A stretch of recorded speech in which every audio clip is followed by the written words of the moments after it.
salah, mau gimana lagi? Ya, tetapi kan kasihan neneknya. Ya namanya salah tetap salah. Gimana kalau kita tanya Putri aja? Ayo.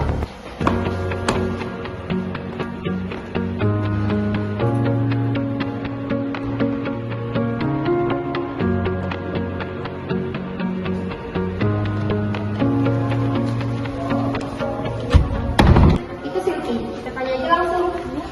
Putri, ini ada berita terbaru tentang nenek-nenek yang mencuri singkong di penjara.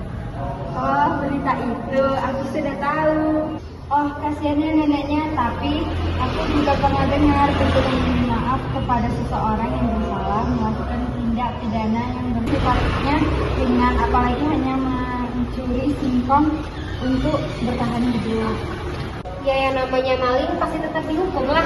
Ya, tapi kan aku mencuri demi kebutuhan hidup. Ada betulnya juga sih tuntutan itu, kalau dibiarkan nanti makin keterusan.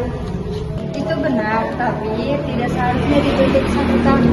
Di Indonesia harus ditegakkan seadil-adilnya. Kita juga harus pakai hati nurani. Yang adil bukan harus sama rata, tapi kita harus melihat mana yang lebih membutuhkan sesuai dengan kondisinya. Nah, itu benar. Aku duluan ya. Oke, bye-bye. Maka dari itu, kita perlu menegakkan hukum seadil-adilnya. Jadilah generasi pelurus, bukan penerus. Bye-bye.